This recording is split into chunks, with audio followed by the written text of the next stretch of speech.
पिताजनों, माताओं के हृदयस्थ चेतन स्वरूप को नमन और वंदन। तीसरे दिन की यह तीसरी ध्यान सभा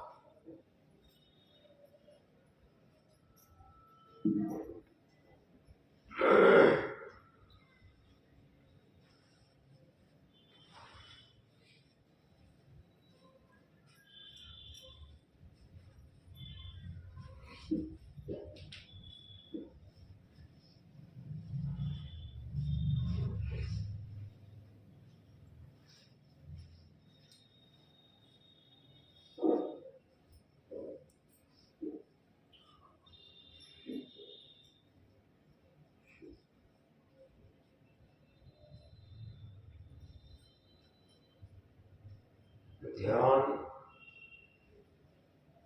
क्या है ये बताया जा चुका है, क्योंकि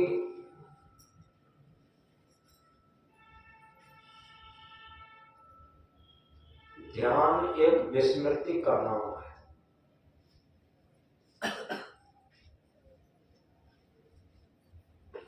जिस तरीके से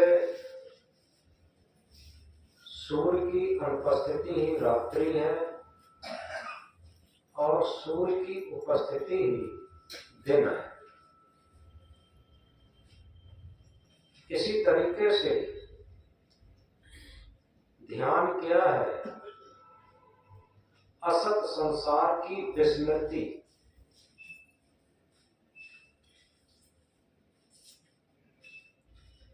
मन के आयाम से पार मन हमें असत संसार से जोड़ता है। हमें का आशय है अपने आत्म स्वरूप को। ये कई बार कहा करते हैं, देह को मैं मानना सबसे बड़ा ये पाप है, सब पाप इसके पुत्र हैं, सब पाप का ये बाप है।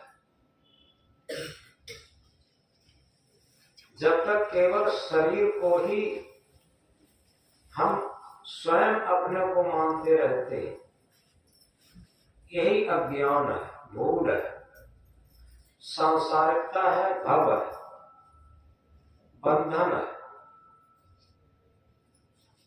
और शरीर से हट करके अपने चेतन स्वरूप, आत्म स्वरूप, परमात्म स्वरूप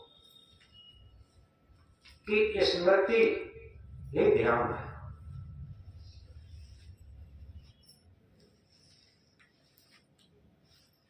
और इसी को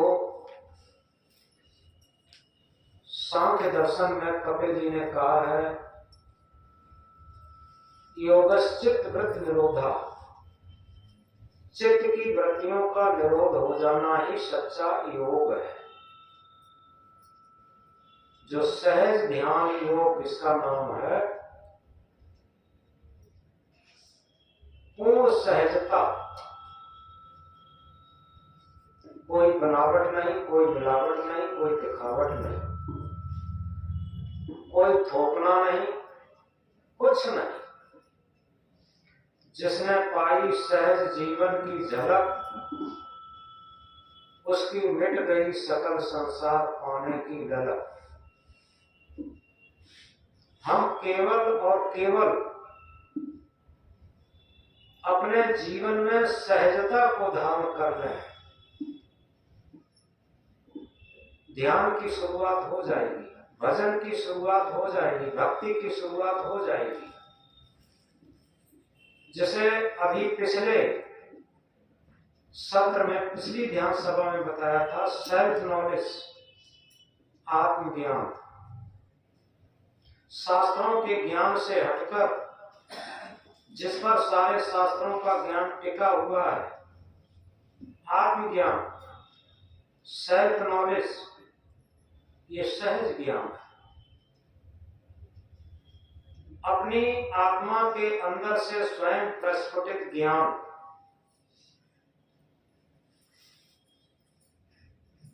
ये अपने आप और स्वाभाविक प्रस्फुटित होता है जब हमारा सहज जीवन होता है।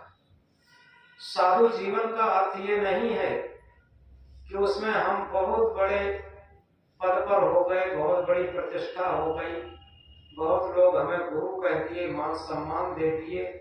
ये ध्यान के लिए जहर है।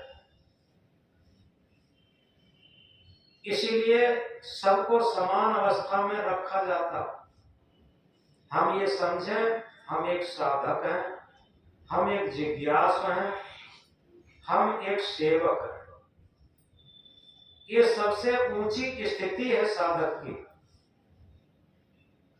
जिसके मन में ये रहता है कि हम महंत हैं, मंडलेश्वर हैं, बहुत बड़े गुरु हैं, आचार्य हैं, ये सब एक भ्रम है, अज्ञान है। सबसे बड़ी बात यह है आत्मा की सहजता पर जीवन और मन के आयाम से पार जीवन होता। बनावट, मिलावट, दिखावट से पार जीवन होता। और सहज ध्यान के लिए एकदम सच्ची भूमिका होती।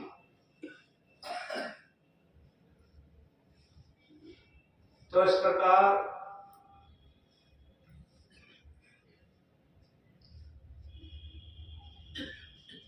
हमारे मन में व्यग्रताएं क्यों आती हैं, चंचलताएं क्यों आती हैं, चित्त हमारा चंचल क्यों होता है, और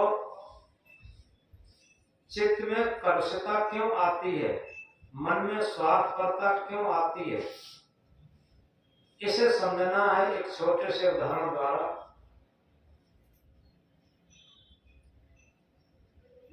दो भाई थे सगे, उनके पिता खत्म हो गए, आपस में बंटवारा हो गया। बंटवारे के बाद एक छोटी सी पोतली उनको मिली। उसमें देखते क्या है, दो अंगूठियां थी, एक सोने की अंगूठी थी, एक चांदी की अंगूठी थी। सोने की अंगूठी रत्न जटित थी, बहुत कीमती। चांदी की अंगूठी साधारण चांदी की अंगूठी थी। बड़े भाई ने देखी, उसके मन में लोभ हुआ। जहां पर लोभ आ जाता है वहीं पर पाप शुरू हो जाता है। लोभ हुआ, स्वार्थ हुआ कि ये सोने की अंगूठी रत्न जटित है, बहुत कीमती है, ये किसी तरीके से हमें मिलना चाहिए। तो छोटे भाई को समझाना शुरू किया कि भैया, हमें लगता है कि पिताजी की सारी संपत्ति तो हम लोग बांट लिए, और ये ऐसा लगता है कि पिताजी से पहले किसी पूर्वज की धरोहर है, और इसीलिए पिता ने इसका कहीं उल्लेख भी नहीं किया और कुछ बताया भी नहीं। ये पुरानी धरोहर है, और इसीलिए ऐसा करते हैं कि इसे पुरानी धरोहर की तरीके से हम अपने पास रख लेते हैं, और तब तक तुम चांदी की अंगूठी तुम ले लो। छोटे भैया ने बड़े भैया की मन की स्थिति तुरंत समझी, और समझने के बाद एकदम बड़ी प्रसन्नता से कहा, भैया ठीक है, आप जो कह रहे हैं बिल्कुल ठीक कह रहे हैं, और ठीक है, हम चांदी की सोने में संतुष्ट रहेंगे, आप सोने की अंगूठी ले लीजिए, रतन जटित रख लीजिए। बात खत्म हो गई। अब बड़े भैया के अंदर बुदबुदी आ गई, अहंकार आ गया।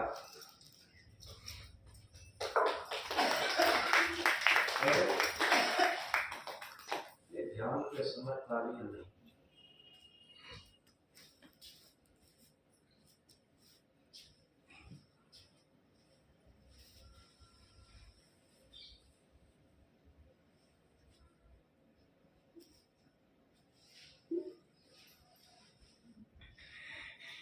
गुदगुदी आ गई और इसी के साथ अहंकार जग गया।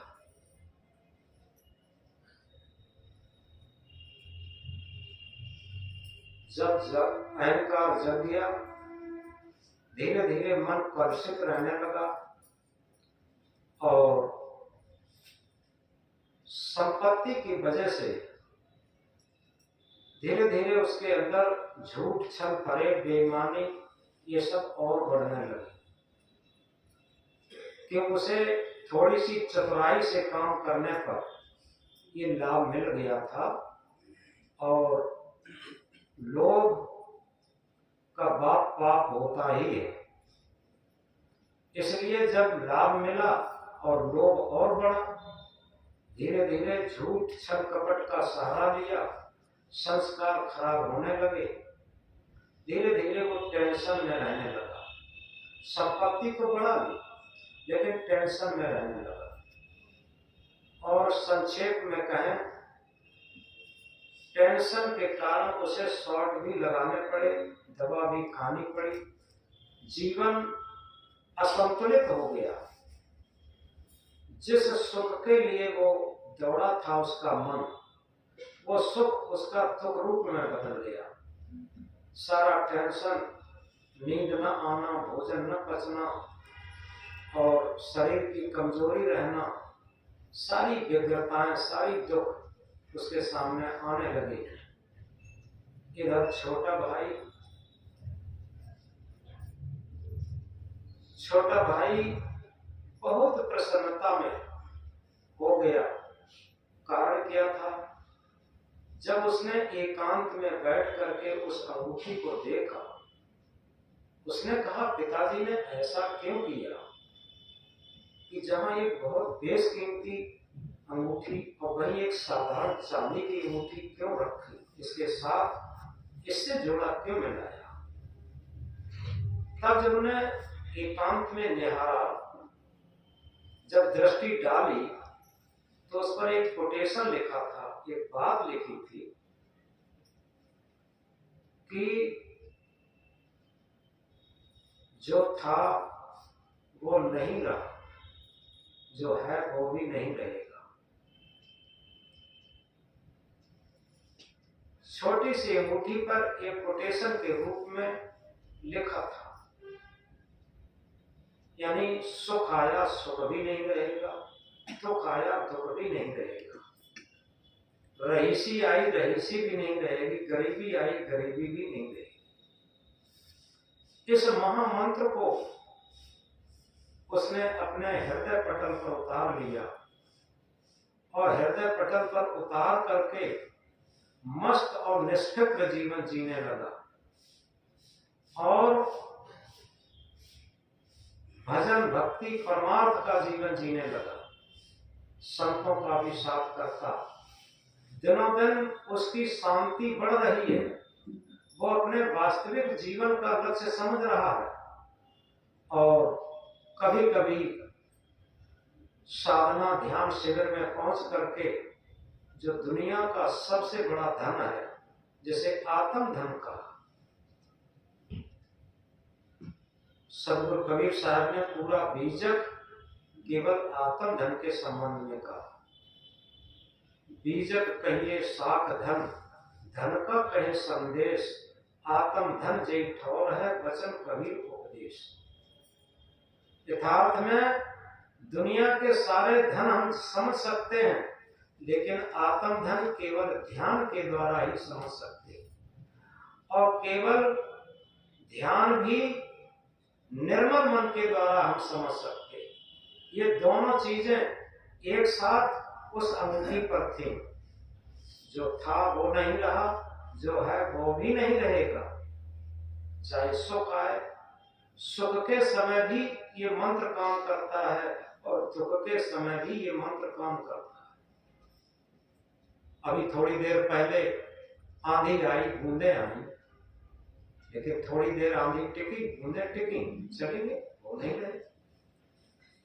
इसी तरीके से मन में जितनी व्यग्रताएं हैं वो कहीं न कहीं हमारे मन के कुछ संस्कारों के बस आती हैं और व्यथा दे करके चली जाती। इसलिए हम अपने जीवन में अगर जागरूक हो जाते हैं तो निश्चित है जागरूकता ही सच्चा ध्यान है और ध्यान ही सच्ची जागरूकता। जागरूकता का अर्थ होता है जिसे आत्म जागृति भी कहते हैं। पूरे जीवन मन की बात सुनी जाती, आत्मा की बात कोई नहीं सुनता, बहुत कम लोग। एक पहेली हम कहा करते हैं उलटवासी के रूप में, चोर भरोसे साहब के चोरी करने जाए, पहले बांधो साहब को चोर आप बन गया।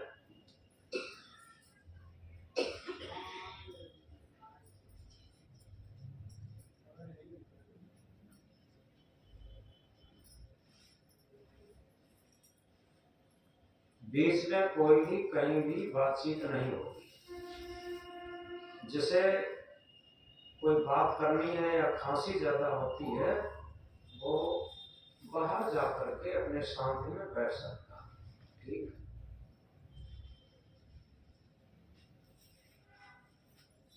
किसी का मोबाइल अगर बज गया, ध्यान दें, फिर 500 रुपए जुर्माना करो। अपना अपना स्विच ऑफ रखें। इस समय किसी का मोबाइल नहीं बजना चाहिए, किसी को बात नहीं करनी चाहिए।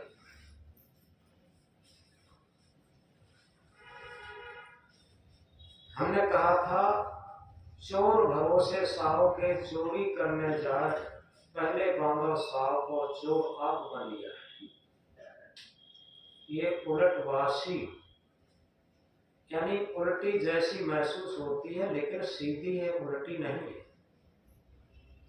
चोर भरोसे साहब के, चोर उसी घर में चोरी करने जाता है, वो जान लेता है साहब जो घर मालिक है, साहब है, वो बेभान है और वो समझ नहीं पाएगा हमारी चोरी को,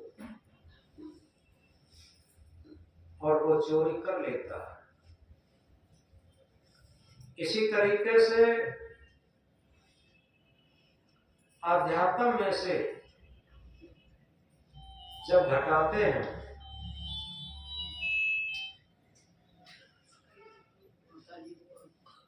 जिनका मोबाइल बजता है तो उठ के चले जाए।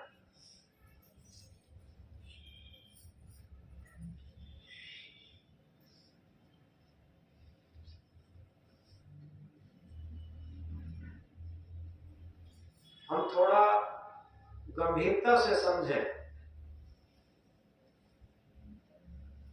हमारा मन ये चोर है और चेतन आत्मा ये साहब है, और ये साहब के भरोसे ही चोरी करता है। ये मन ये अपने समर्थन में लिए रहता पूरे जीवन। कल हमने जीव और मन के वार्तालाप को विस्तृत समझाया था कि किस तरीके से ये सोचता है कि हम बड़े धार्मिक भी हैं और उधर अंदर अंदर अधार्मिक भी बना रहता, दोहरी जिंदगी बनाए रखता। ऊपर से हम भक्त भी बने रहते, अंदर अंदर अभक्त भी बने रहते। ऊपर से हम बहुत सुंदर दिखाई देते, अंदर से काले कलूटे बने रहते। ऊपर से हम संत दिखना चाहते, अंदर अंदर असंत बने रहते। ये सब दोहरी जिंदगी जीवन की हार है। और सच बात ये है कि ये चोर मन यही तो सब कराता, यही तो सब भरमाता। और किसके भरोसे है? चेतन आत्मा के भरोसे, ये साहब के भरोसे। क्योंकि चेतन आत्मा का भरोसा ये जीत चुका है। ये इतना लड़बौरा हो गया है जैसे माता पिता किसी बच्चे को बहुत लड़बौरा कर देते, बहुत लड़बौरा कर देते। पल पल में जो चीज मांगता उसे देते रहते और बाद में वो कतई बात नहीं मानता। इसी तरीके से मन जब लड़बौरा हो जाता, सहरौना हो जाता, तो निश्चित है ये साहब के भरोसे ही तो हुआ, और सारी चोरी साहब के भरोसे ही तो किया। अब इसमें आगे आता है, पहले बांधो साहब को चोर आप बनिया। साहब को बांधना क्या है? आत्मबल, आत्मविश्वास और आत्मज्ञान। अगर इसके अंदर जागृत हो जाता है, अगर समझ में बात आ जाती है, दुनिया में आत्म बल से बड़ा कोई बल नहीं, आत्म ज्ञान से बड़ा कोई ज्ञान नहीं, आत्म विश्वास से बड़ा कोई विश्वास नहीं, तो समझो ये आत्मा रूपी साहब, चेतना रूपी साहब बन गया, जागृत हो गया, अटूट हो गया। अब कभी भी ऐसा जागृत हो गया, ये मन चोर उस पर प्रभाव नहीं डाल पाएगा, ये उसकी चोरी नहीं कर पाएगा, ये विकारों में नहीं भटक पाएगा। तो इस प्रकार अगर इसे और गहराई में ले जाते हैं, गूंगा तो बाबुल हुआ, अंधा हुआ सुजान, लंगड़ा तो चलने लगा जब सदगुरु माया पान। गूंगे में बोलने की शक्ति आ गई, अंधे में देखने की शक्ति आ गई, लंगड़े में चलने की शक्ति आ गई। कब? जब सदगुरु ने शब्द रूपी बाण मारा तब। इसका आध्यात्मिक अर्थ है, गूंगा क्या था? हमारी आत्मा गूंगी बैठी है, केवल मन की बात सुनी जाती, मन ही पूरे जीवन बोलता। और जब आत्मा रूपी सदगुरु अपना आत्मज्ञान रूपी शब्द का बाण जब मारते हैं, तो मन शांत होता और आत्मा की आवाज बुलंद हो जाती। आत्मा की आवाज अब सुनी जाती, मन भी सुनता, इंद्रियां भी सुनती, सब सुनते, क्योंकि आत्म आवाज बुलंद हो गई। जो गूंगी बैठी थी पूरे जीवन और मन ही बोलता रहता था, मन ही की बात सुनते थे। कोई कोई कहा भी करते हैं कि हम तो सुनते सबकी हैं लेकिन करते अपने मन की। ये गलत सूत्र है। अपने मन की करना, मन को अहंकारी बनाना होता।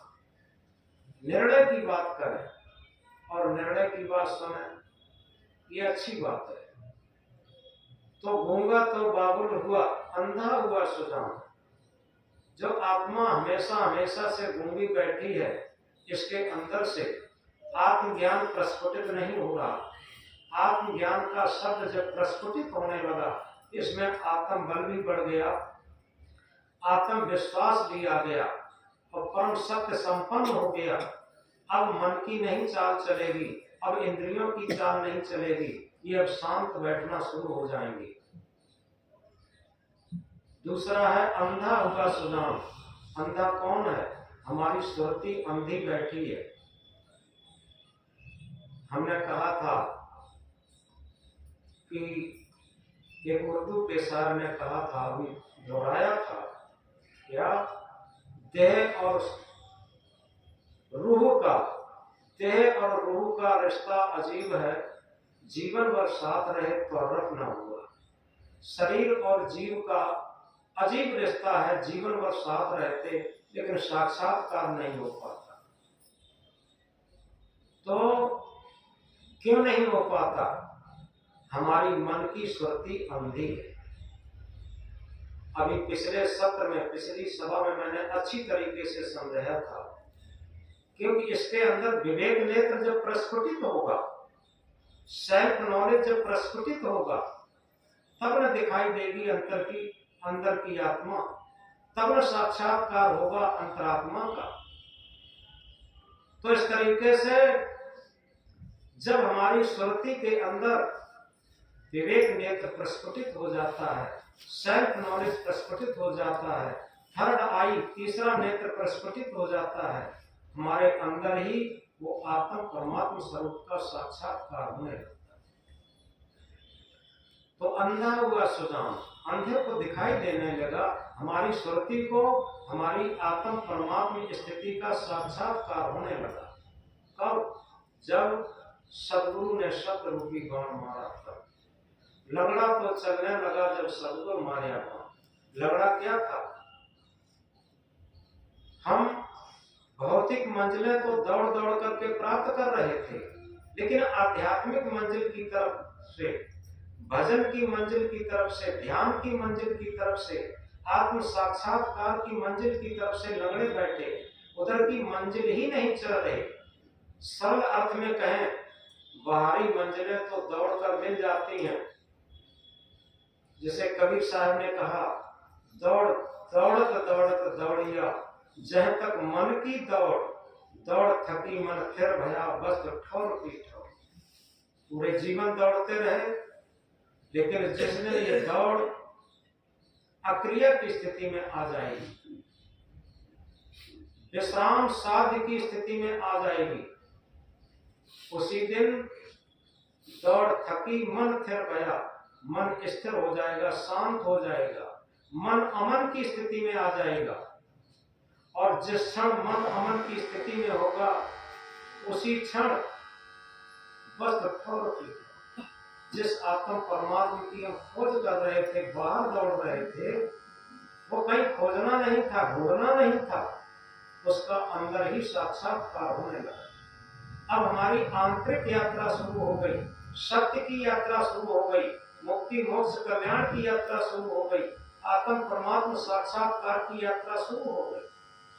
जो अक्रिया के साम्राज्य में यात्रा होती है, जो अमन के साम्राज्य में, मन के आयाम से पार की स्थिति में जो यात्रा होती है, तो अंतर यात्रा के लिए हमें बाहर की सारे साधन छोड़ने पड़ेंगे। अशरीरी, अतीन्द्रिय और अमन की स्थिति में जब आते हैं, तब हमारी अंदर की यात्रा शुरू होती है। तो इस तरीके से ये भूमिकाबद्ध थोड़े सूत्र समझाने का प्रयास किया, हम थोड़े जागरूक हो जाएं। जितनी जागरूकता रहेगी, उतनी जल्दी सूत्र समझ में आ जाएगा। ये सहजता की जागरूकता है। आज तक हमने जो कुछ भी देखा, सुना है, जाना है, उससे एकदम न्यूट्रल हो जाए, तो निश्चित है हमारे मन में एक स्थिति आएगी जागरूकता की, और जिससे वास्तविक सूत्र हम धारण करेंगे।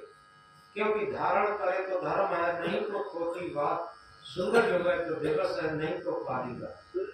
अगर सूत्र को हमने धारण कर लिया, तो वास्तव में धर्म बाहर से नहीं थोपा जाता। बाहर से थोपने जो थोपे जाते हैं, वो सब मजहब होते, पंथ होते, संप्रदाय होते। धर्म कभी थोपा नहीं जाता, धर्म अंतरात्मा से प्रस्फुटित होता। तो धारण करे तो धर्म है, नहीं तो थोड़ी बात, सूरज हो गए तो दिवस है, नहीं तो कालीगा। आत्मज्ञान रूपी सूर्य जब निकल आएगा, उदित हो जाएगा, तो अज्ञान का अंधेरा भाग जाएगा, सारे कुसंस्कारों का अंधेरा भाग जाएगा, और हम सत्य के पथ के गामी होंगे। हमारी अंतर यात्रा शुरू हो जाएगी और हम आत्म परमात्मा का साक्षात्कार करेंगे। इस तरीके से इस भूमिका के साथ अब आगे हम अभ्यास में उतरेंगे, क्योंकि सबसे बड़ी चीज अभ्यास है।